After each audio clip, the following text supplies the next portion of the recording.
I would consider my photography practice to be somewhere between personal and professional. It's never been my primary source of income, but I do a mix of paid shoots and personal projects. And I've been using VSCO for about a decade now, and it's been very formative for my work. So I'll dive into that a little bit later. So the focus for today's creator session will be creative collaboration and the power of spaces on the VSCO app. The folks at VSCO actually chose this theme for me, and I'm really excited about it, as I feel collaboration is really at the root of most creative work. So this is me. I am 29 years old, and I currently live in my hometown of Ithaca, New York, which is in central New York. I'm zooming in today from sunny San Diego, where I'm on vacation with my family, but I usually, I'm in central New York. So here are a few of my talking points for today.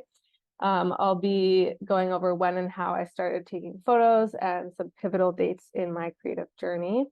I'll talk about how VSCO has shaped my practice and process, and social media as the #1 tool for creative connection. And I'll talk about portraiture as creative collaboration. And lastly, I will discuss how I utilize collections and spaces in the VSCO app. All right, so before diving into everything, here's a preview of some of my work for those of you who maybe aren't familiar with my work, but it gives you an idea of my style and aesthetic. I take photos of people and landscapes, and I do a lot of still life photos, but today I'll be focusing mostly on my portrait work since it's the area that requires most collaboration. So as you can probably tell, I'm mostly drawn towards documenting women and mothers, which you'll see continuously in my body of work. Documenting womanhood has always been at the center of my practice. So here's a few more examples of my work. You can see most of this on my VSCO page. I post a lot, so you can see it all on there. I also have a website, which you can find on my VSCO. All right, so how it began. So these are some dates that were pivotal for me and my creative journey. I'll expand on each of these, starting with getting the iPhone in 2012. So like a lot of us, my first intro into digital photography began with my first smartphone, which was the iPhone 4. I got this my freshman year of college back in 2012, and it really allowed me to see what I like to capture. Back then, I was taking a lot of boring photos and over editing, like a lot of us probably were, but I still remember how exciting it was to have the ability to take photos just at any moment. So the next slide, I have some early iPhone shots these are ones that I still appreciate compositionally. Most of these were shot probably between 2013 and 2015. They were all edited with VSCO and were mostly taken while traveling. I've always loved the ease of editing on the go with my iPhone and with VSCO, of course. I actually started using the app to edit my photos basically as soon as I learned of its existence, probably in 2012, I think. And I've never stopped using it. So having it as a tool right at my fingertips has always been helpful and fun. And I've tried a lot of presets over the years, but my go-tos in the past were M5, M4, and A4, which I think most of the photos in this slide are probably edited with those. These days I prefer A6 and AL1 for my daily iPhone shots, and SS2 or B3 for portraits usually. All right, so next date is at the end of 2015. I got my first DSLR, which was a Sony Alpha 58. It's a really cheap camera that's actually so old they don't make it anymore. And it's still what I shoot with today, almost 9 years later. I mostly used to use the kit lens, which is an 18 to 55 millimeter lens for years and years. And eventually I upgraded to a Pancake 50 millimeter lens, which is my go-to these days for portraits and for still life photos. So here are some of my first shots that I took with that camera, which were mostly just my family members. They were around, so I used them as my models. I also want to say here that, I've for sure had some moments of imposter syndrome when it comes to fancy equipment and knowing the technical aspect of my camera. But I have a giant body of work that I've created with this pretty inexpensive camera, which really goes to show that it's not about expensive gear. it's really just about using what you have and continuously learning. I began by just taking photos of whatever was around me and playing around with VSCO, and from there I just found my creative voice. So my advice for any new photographers is just, use whatever you have access to and go from there. In my opinion, having a good eye and learning about composition and editing is much more important than the camera itself. All right, so in 2016, I studied abroad for 4 months in Accra, Ghana, which was another really pivotal experience for me in terms of creative growth and my trajectory in general of photography. So early on in my time there, I met Arama, who's the founder of a local brand there called Threaded Tribes. We became really good friends, and I started taking photos of her brand and eventually started working with some other brands in the city as well. It was really my first time collaborating with other creatives and shooting anything editorial or fashion related, and it really lit something up inside of me. My friends and I there were constantly going on little adventures and shooting content for different brands, making lookbooks and videos and feeding off each other creatively. Instagram and Tumblr were also really thriving in those days, so that's when I started sharing my work for the first time, which made me realize that A, I was good at this, and B, it was something I could really pursue, and it was also something that I found immense joy and satisfaction doing. So yeah, big year for me. So another year that stands out for me is the year that I started shooting film. So in 2018, I began borrowing my grandfather's old 35mm camera from my brother and shooting film for the first time. It was a Canon TLB. It's actually what I'm still using. I brought it on my trip here to San Diego. I've also used a Minolta XGM before, which is another metal bodied camera, and I almost always use a 50mm fixed lens with those. And my favorite films to shoot with are Portraiture 400, Kodak Gold 200, and Cine Still 50D. So most of these pictures are those films. With film, also, I tend to shoot more candidly. So I usually bring my film camera with me on trips or on specific adventure days. And my muses are almost always just friends or family. The collaboration with film comes from a more natural place for me. So it's just directing my loved ones to stop where they are, to look at me, to find the light, etc., rather than from a setup scene like I would normally do with the digital editorial shoot. I really love the rawness and intentionality that comes from shooting with film. It's expensive, so it really makes me pause and think before clicking the shutter, and the results are always really, really rewarding.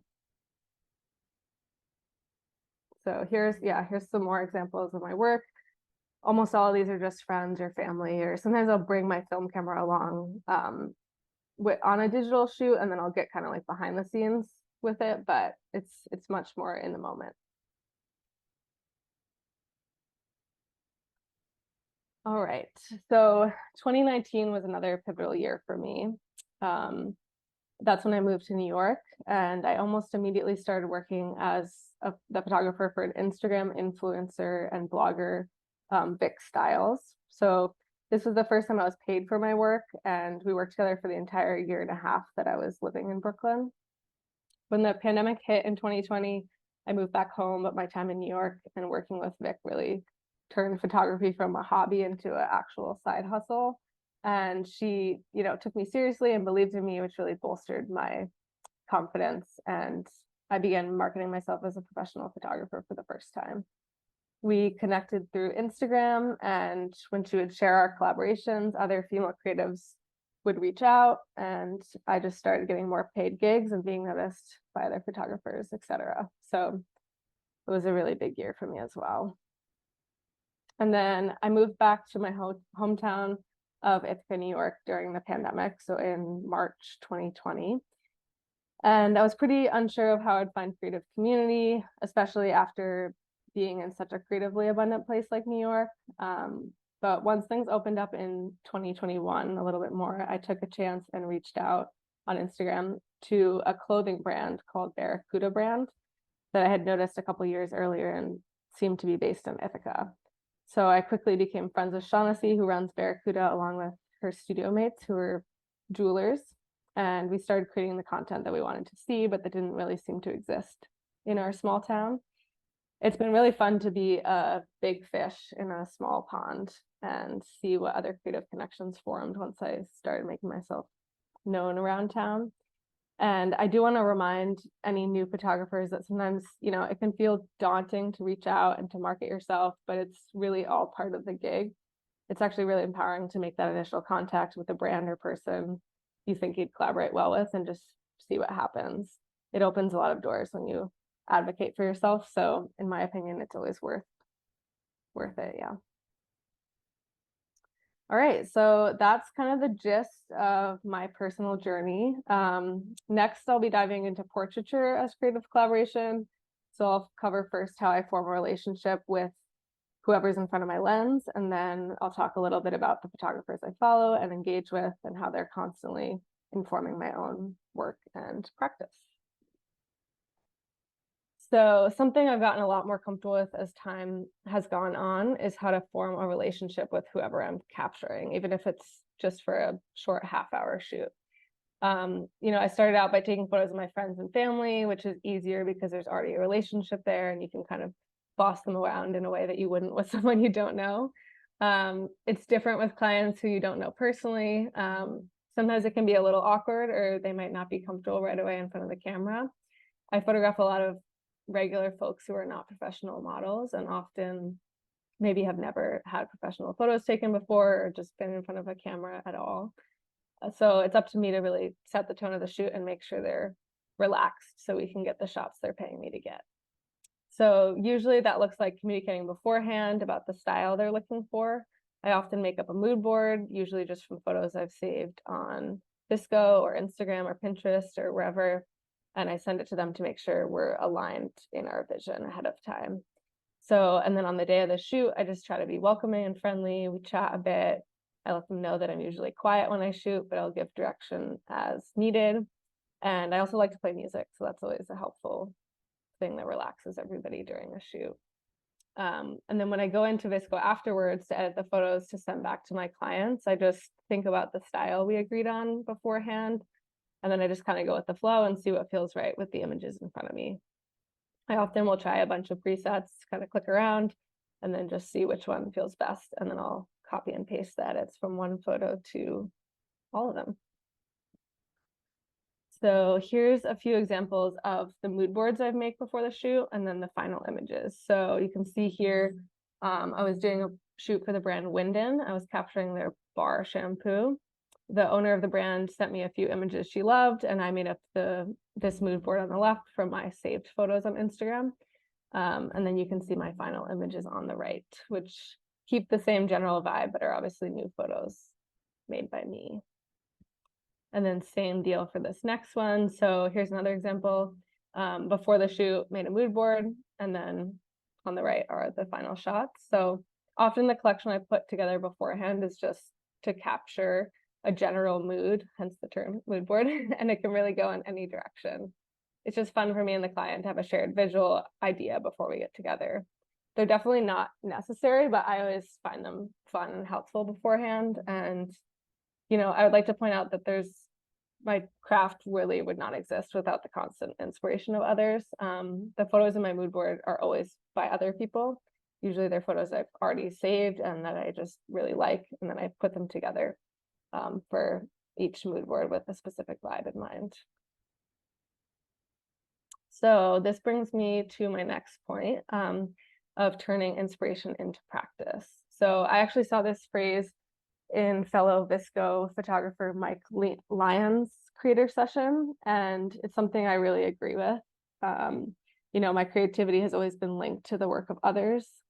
We live in such a fast-paced world where we can just see thousands of images a day and nothing's really that original anymore. So my style has shifted and transformed over the years, and it's constantly being informed by what I'm seeing, whether it's on Instagram or VSCO or Pinterest, Tumblr, which I still use. We're just being flooded with images constantly. And I'm really always endlessly excited by what other people are creating and sharing. It never feels like competition to me. Photography is not a solo activity, and I truly believe it's meant to be shared. I love when people are inspired by my work and I'm inspired by others. So it's just a beautiful cycle. That's fun. VSCO, of course, has been the most uplifting and freeing space for me to experiment with on my visual journey. It just really feels like there's no judgment in this space, and there's a deep support and enthusiasm between creators on the app. Because it doesn't have the dialogue and analytics of other social media platforms, it creates an easy space to share a lot of photos at once. I know I have an audience in the app, but I can easily forget how many eyes are going to see what I post. And for that reason, it just feels very low pressure and a way to share whatever I want. I don't curate my page to look a certain way, and I share all types of images, whether that's, daily iPhone shots, commissioned work taken on my digital camera, or scans of my personal film.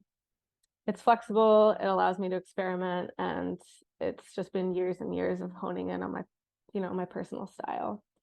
And having the social side of it has been amazing as well, which it's been a big place for me to share my work. So another big draw for me with VSCO is the collection. So anyone that follows me, how many photos I repost to my collection pretty much daily. I'm genuinely just so excited by what other people are posting, and my collection feels like an extension of my own work. So I repost work that, resonates with my own style, but I also love reposting images that are really different from my own, but maybe share similar elements, like the use of negative space is a big one for me, or, maternity portraits. I follow people from literally all corners of the globe, and it's just incredible to be able to hold their work literally in my hands every day. All right, and for the last bit of time today, I'd like to talk a little bit about VSCO Spaces. So I was part of some of the initial research for Spaces, and I was immediately excited about the idea of having small collaborative groups, especially because we could comment on each other's work, which isn't possible on our main VSCO feeds. I've always loved that VSCO is a quiet platform and that the photos kind of speak for themselves, but it's been really fun engaging more with creatives and meeting people from all over. Through the different spaces I'm in, whether I created them myself or joined someone else's, I've just found more and more community in the last, 6 months or so. So here's a few examples of spaces that I have made. So I think the first one I made that went live was this black and white portrait space on the left. It's simple, it's straightforward, and I was just excited to bring together all types of portrait photographers and see what people shared. It's expanded a lot since I started it, but I'm still pretty picky with who I allow in because it's a space I really want to stay on theme. So it's fun to have a specific container to work with and to see what others choose to post. And there's a lot of really brilliant photographers in there. And then another space I created on the right here, which has way less people and action in general, but is really fun, is this daily minimalism. Minimal photography, especially with lots of color, has always been something I'm drawn to. And I actually have an Instagram account dedicated to it, and I just wanted to create a space with that theme too. If you look at my VSCO feed right now, you can see a lot of minimal photography that I've been documenting here in California, so that's been fun. So I do participate in and have started a variety of spaces, from documenting food to, cars. There's one called Take a Seat that I'm in that's really fun, interiors, and anyone is welcome to request joining any of my spaces. If I see that your work would fit a theme, I'd love to have you part of something I made. I just want to pop in a little bit here because I remember I have the, lovely extra time with Emma, and we got to chat a little bit about this. But I loved that notion where you talked about your black and white space. You're being a little bit more picky on like how it, who you're letting in, so to speak, because you want it to stay on theme, and then being a little bit more loose and open with others. I just love this idea of you kind of becoming a curator on your own in a way for that. And I guess I'm not really asking a question, but do you feel like you're a curator? Did that open up some other creative side of yourself or anything like that? To me, it seems like a totally different kind of brain than just what your photography would bring out in yourself. Yeah, totally. I mean, when you and I had talked, we talked about it being kind of like I get to be a creative director, which I'd never really thought of. Of course, it goes hand in hand with photography. But yeah, it's been fun to be able to curate something very specific, and I get to choose which photos are allowed and which people join, and it's been fun to be able to do that. And I've always liked categories. My brain loves that, so it's a good place to kind of organize my creative brain. Yeah. Thank you. All right, so one of my favorite collaborative spaces that I'm part of right now is a visual conversation thread that a stranger on VSCO asked me to be part of. And Noah, or Near Total Recall on VSCO, hi Noah, if you're here, had seen other visual dialogues that were happening in spaces and asked if I would be interested in joining one with him. And we've just been posting in here for months at this point. So he posts a picture, and then I post one that reminds me of his, and then he posts a photo that connects to mine, et cetera, et cetera. And it's been so cool to see what direction this conversation goes in. So as you can see here, sometimes we respond with a really similar photo, other times it's more of a stretch, but it's a fun challenge just looking through whatever photos I have in my camera roll and see what comes up when I look at this post. And this is something anyone could do. I highly recommend if you have a creator on VSCO that you really like, that you feel like your work aligns with, you could just ask them to start something like this, and yeah, you just have this kind of back and forth, and it really gets the creative juices flowing. So it's been very fun. I look forward to every time I get to post a new photo in there. I'm gonna pop in oh, too, yeah. because I remember you telling me that. So you didn't know this person beforehand, right? Yeah, no, just a person on VSCO, yeah. And they just reached out to you, right? Yeah. So I thought that was really cool. And you did mention this earlier about working with, a brand or something that you really liked. And I thought that was really empowering. And what you said about how sometimes you just have to put yourself out there. It might be hard to do it, but once you do it, you're going to stuff like this happens, right? These collaborations happen and other doors open up, and, you connect with people across the world. So I found that was really cool. So this person reached out to you, you said yes, and now it's one of your favorite spaces, right? Yeah, we've actually talked about making a book out of this, so we'll see what happens. But yeah, exactly. If you like someone's work or it speaks to you, just reach out, even if you're just saying like, hey, I really enjoy your work, ask questions. I think there should be no gatekeeping in photography. It's the perfect, VSCO in particular is a perfect place to just converse, just talk to the people whose work you love and get ideas and just share things with each other. Let's collaborate. Yeah, you heard it. Reach out. Emma's here, open, willing. Well, thank you, everyone, all the people that joined today. Thank you so much for taking time out of your day to listen to Emma, to be a part of VSCO. Y'all are amazing. You're the reason we're here. Keep creating, keep doing what you're doing. Shine bright, you all. And thank you again, Emma, and everyone here. And you all have a wonderful, beautiful, amazing day. Get out there and create. Post it on VSCO. We want to see it.